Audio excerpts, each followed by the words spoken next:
Bienvenidos otra vez el viernes de la primera semana de Pascua de Resurrección. Estamos aquí en la iglesia Nuestra Señora de Guadalupe en Brownsville, Texas. Estamos haciendo una meditación sobre cuál es la situación o cuál fue la situación de nuestros primeros cristianos, los primeros cristianos que practicaron su fe, el trabajo de los apóstoles, que es el trabajo que nosotros hacemos. Vamos a oír de la palabra de Dios para ponernos en el tiempo y en el espacio en que la Iglesia Católica empezó a funcionar. Hechos capítulo 4. Entonces Pedro, lleno del Espíritu Santo, les dijo: jefes de pueblo y ancianos, hoy debemos responder por el bien que hemos hecho a un enfermo. ¿A quién se debe esa sanación? Sépanlo todos ustedes y todo el pueblo, que este hombre que está aquí sano delante de ustedes ha sido sanado en el nombre de Jesucristo el Nazareno, a quien ustedes crucificaron, pero que Dios lo ha resucitado entre los muertos. Él es la piedra que ustedes los constructores despreciaron y que se ha convertido en piedra angular.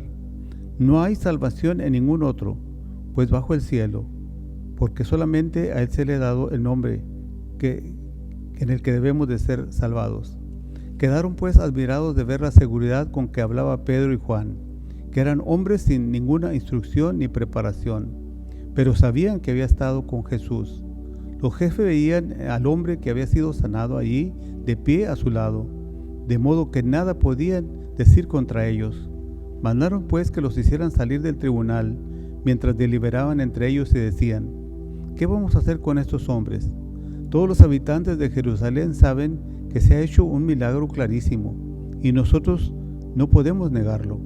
Pero prohibámosles que hablen más de este hombre ante ninguna persona, no sea que se extienda entre el pueblo. Llamaron pues a los apóstoles y les ordenaron que de ningún modo enseñaran en el nombre de Jesús, que ni siquiera lo nombraran. Pedro y Juan le respondieron: juzguen ustedes si es correcto delante de Dios que les hagamos caso a ustedes, en vez de obedecer a Dios. Nosotros no podemos dejar de hablar de lo que hemos visto y oído. Insistieron ellos en sus amenazas y los dejaron en libertad. No encontraron manera de castigarlos a causa del pueblo. Todos glorificaban a Dios por lo que había sucedido, sabiendo además que ese hombre milagrosamente sanado tenía ya más de 40 años. Palabra del Señor. Te alabamos, Señor. En vez de alegrarse de la sanación de aquel hombre, lo llevaron a un juzgado, a un tribunal.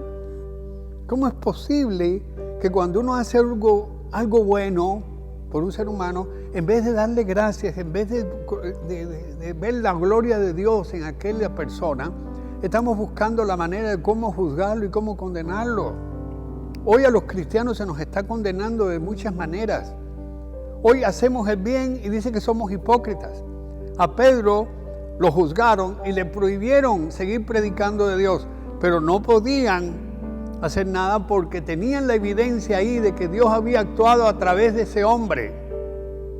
¿Y por qué, mis hermanos queridos, hoy si la iglesia está actuando en el nombre de Dios, si nosotros los sacerdotes estamos actuando en el nombre de Dios, si los cristianos que pertenecen a una iglesia están trabajando y predicando en el nombre de Dios, por qué nos juzgan tanto? ¿Por qué nos condenan? ¿Por qué quieren buscar una manera de eliminarnos? Si nosotros lo único que hacemos es el bien por la humanidad, el bien por el ser humano. Queremos promover al ser humano. La única que empezó con la cultura es la Iglesia Católica en los monasterios, en los conventos. En la cultura, ¿quién empezó? En la salud de los seres humanos, ¿quién empezó? La Iglesia empezó con los hospitales, con los asilos. La Iglesia empezó curando enfermos. Hay un sacerdote que se hizo leproso por vivir con leproso en la isla de Molokai. ¿Ustedes lo sabían eso? ¿Cuántos sacerdotes han sido crucificados por el hecho de hacer el bien? Hay algunos que hemos cometido errores, pero la mayoría de los sacerdotes somos gente buena, somos gente honesta, somos gente que nos entregamos a nuestro pueblo. Y resulta que nos tratan como si no nos hiciera falta la gente. Ahora en día, que hay esta pandemia, que todo el mundo está trabajando con los enfermos, nosotros los sacerdotes estamos ausentes de los enfermos. Se nos prohíbe estar con los enfermos. ¿Por qué? Si nosotros somos los pastores espirituales de esa gente, somos los médicos espirituales, pero no quieren ver la gloria de Dios en nosotros. Fíjense que todos los servicios son esenciales, menos el servicio de la iglesia. La iglesia debería ser considerada como un servicio esencial a la comunidad. Por eso existimos. Pero se nos quiere prohibir. Se nos quiere prohibir en las escuelas públicas que no se hable de Dios, que no se ore. Se nos quiere prohibir nacimientos, pesebres en los lugares públicos. Se nos quiere prohibir todo lo religioso en los lugares públicos. ¿Por qué? Porque en realidad no son enemigos nuestros, son enemigos de Dios. El que se opone a la iglesia se está oponiendo a Dios. Y por eso aquellos jueces querían que los apóstoles se callaran. Y ellos dijeron, hay que obedecer a Dios antes que a ustedes. Y nosotros decimos hoy mismo, en el 2020, tenemos que decir eso mismo. Tenemos que obedecer a Dios antes que ustedes, políticos, que nos quieren callar la boca. Tenemos que obedecer a Dios cuando defendemos la vida y estamos hablando contra el aborto, porque tenemos que obedecer a Dios y no a los hombres. Tenemos que promover al ser humano, pero no solamente promoverlo físicamente o intelectualmente, tenemos que promoverlo en su vida espiritual, porque si un ser humano tiene muchos títulos de doctorado y esto y lo otro, pero no conoce a Dios, es un hombre o una mujer que le ha salido un brazo bien largo y el otro se le quedó chiquitico así, porque no conoce a Dios. Tenemos que volver a Dios. Como sociedad, tenemos que volver a Dios. Esta sociedad está cometiendo un pecado social y por eso estamos en el mundo entero en esta situación, porque todos estamos socialmente pecando. Queremos juzgar a Dios. En realidad, los que se oponen a nuestra predicación no se están oponiendo a mí o al Papa o a los obispos o a los pastores de otras iglesias, se están oponiendo a Dios. Es Dios a quien ellos quieren eliminar, es Dios a quien ellos quieren quitar de la vida social, quitar de la mente de los niños, de los jóvenes. Por eso tenemos una generación que está enferma, porque no conoce a Dios.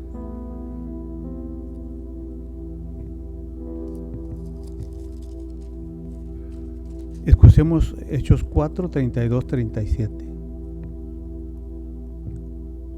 La multitud de los fieles tenía un solo corazón y una sola alma. Nadie consideraba como propios sus bienes, sino que todo lo tenían en común. Los apóstoles daban testimonio de la resurrección del Señor Jesús con un gran poder, aquel que era para todos un tiempo de gracia sin igual. Entre ellos ninguno sufría ninguna necesidad, pues los que poseían campos o casas les vendían, traían el dinero y lo depositaban a los pies de los apóstoles, que lo repartían según las necesidades de cada uno. Así se hizo José, un levita nacido en Chipre, a quien los apóstoles llamaban Bernabé, que quiere decir el que conforta. Ese vendió este campo de su propiedad, trajo el dinero de la venta y lo puso a los pies de los apóstoles. Palabra del Señor. Gloria a ti, Señor. Ninguno padecía necesidad. Hay muchos que piensan que el cristianismo fue como un poco comunista, ¿no? O socialista. No, Señor. Los socialistas y los comunistas aprendieron del cristianismo. Lo único que es un cristianismo sin Dios. Hay que ver eso. Es un cristianismo donde han expulsado a Dios. Y por eso la sociedad está languideciendo, está muriendo. Porque como sociedad, los primeros cristianos no fueron así. Ellos compartían todo lo que tenían. Pero no, porque ellos decían, yo te estoy dando esto que es mío. Yo te estoy dando esto que es de Dios, que Dios me ha dado y lo quiero compartir contigo.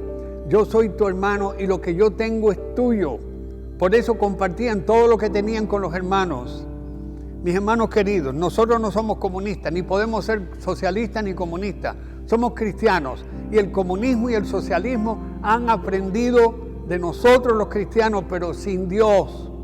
No se dejen guiar ustedes por políticos mentirosos, por dictadores que dicen que están promoviendo al ser humano. Ellos lo que están es destruyendo la obra de Dios, del cristianismo. Por eso la iglesia es la gran enemiga de los comunistas y de los socialistas, porque quieren sacar a Dios de la sociedad.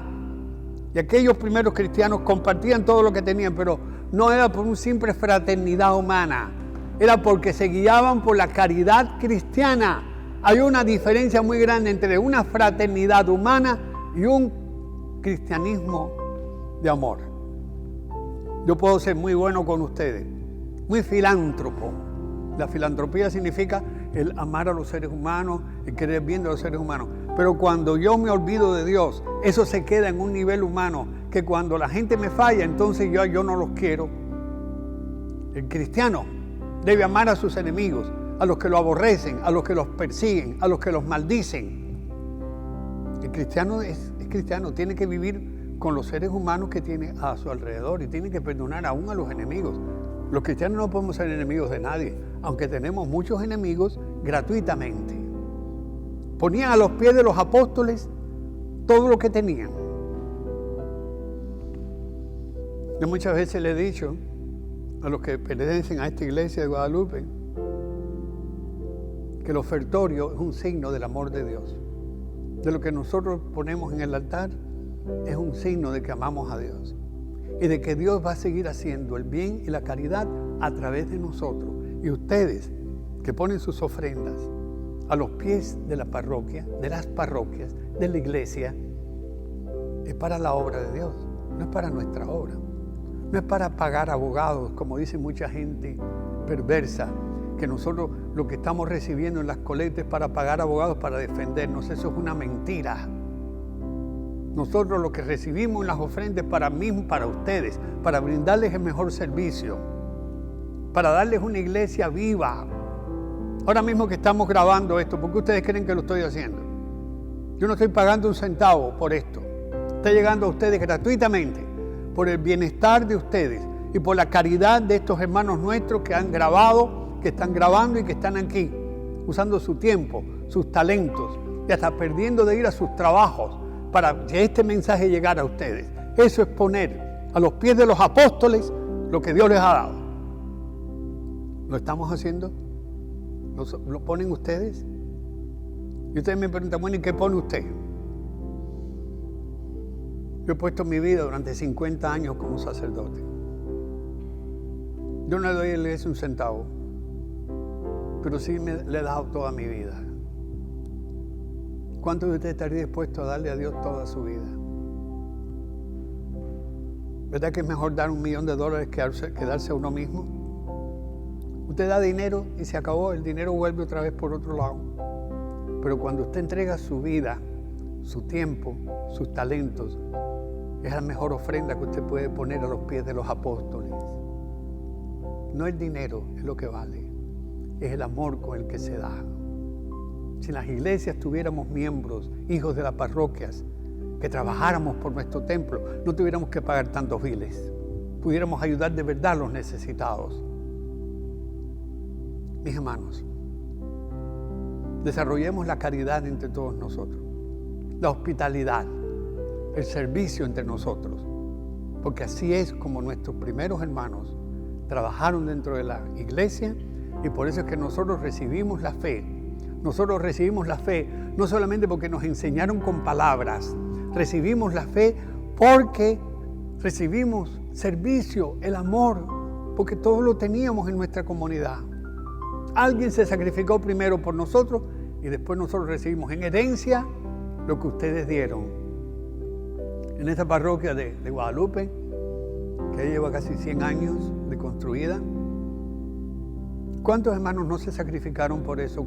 ¿Cuántos hermanos no pusieron ladrillo por ladrillo y compraban ladrillos y hacían tamales y hacían cosas para comprar un ladrillo para la iglesia? Ahora tenemos un templo maravilloso.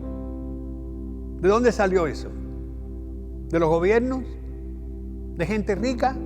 No, salió del trabajo humilde de tantos hermanos nuestros que ya quién sabe no están con nosotros, están en el cielo, alegrándose de vernos a nosotros, alabando a Dios aquí. Y un día nos reuniremos con ellos en el cielo. Por eso el trabajo de la iglesia, para que todos un día nos reunamos en el reino de Dios. Le doy mi bendición y ya saben, quiero que transmitan este mensaje a todo el mundo, a todo el que ustedes puedan conocer, porque el mensaje de Dios no es solamente para ustedes, es para todo el ser humano. La bendición de Dios Todopoderoso, Padre, Hijo y Espíritu Santo, descienda sobre ustedes y permanezca siempre. Amén. Los amo y los extraño.